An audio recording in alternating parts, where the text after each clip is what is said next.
اس حیوان انسان کا وجود زمین سے ہے، مٹی سے پیدا کی، مٹی سے، گارے سے، طین لازب سے، چپچکانے والے گارے سے، وہ جس میں کہ بدبو پیدا ہو جائے، یہ ساری باتیں کہی گئی ہیں۔ اور سائنس بھی کہتی ہے مٹی سے پیدا ہوئے، کیسے پیدا ہوئے اس میں اختلاف ہے، لیکن یہ کہ ہے مٹی ہماری اوریجن، قرآن بھی کہتا ہے اور سائنس بھی کہتی ہے۔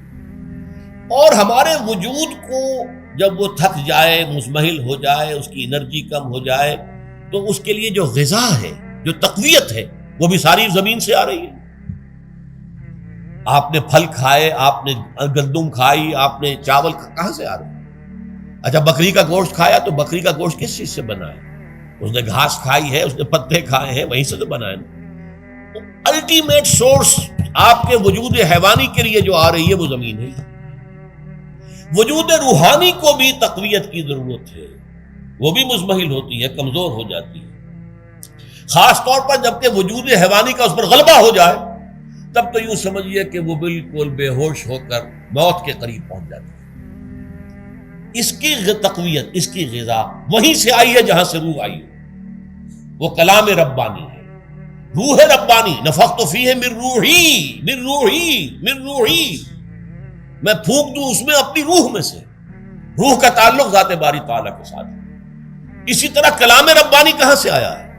اللہ تعالیٰ کے پاس سے، یہ اس کی تقویت کا ذریعہ ہے۔ اب عام حالات میں کیا ہوتا ہے؟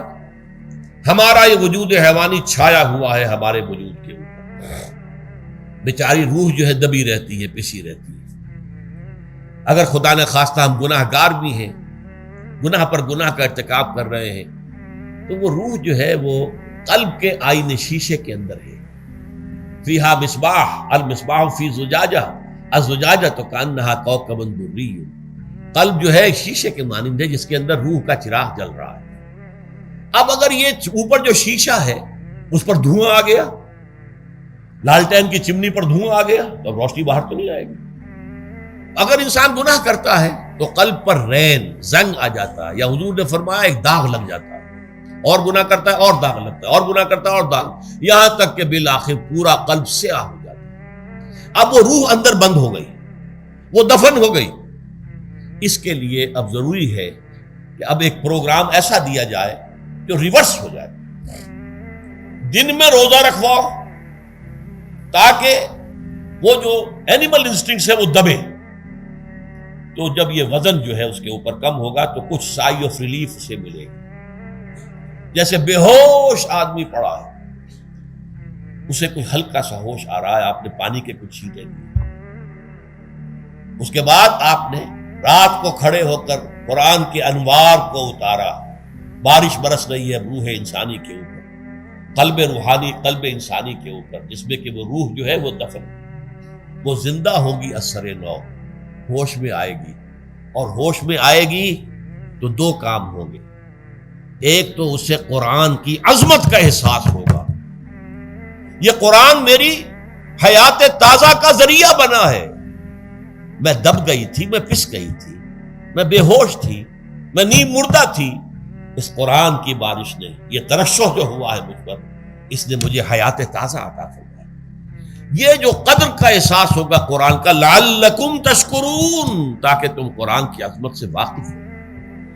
ایک انسان بھوک کی وجہ سے اس کا شوگر لیول اتنا گر گیا کہ بے ہوش پڑا ہوا، اب ظاہر بات ہے کہ آپ اسے کچھ پانی کے چھینٹے دیں گے تو کچھ ہوش میں آئے گا، پھر غذا دیں گے تو اب وہ پوری توانائی پر آئے گا، تو معلوم ہوگا اسے اس غذا کی کیا قدر و قیمت ہے۔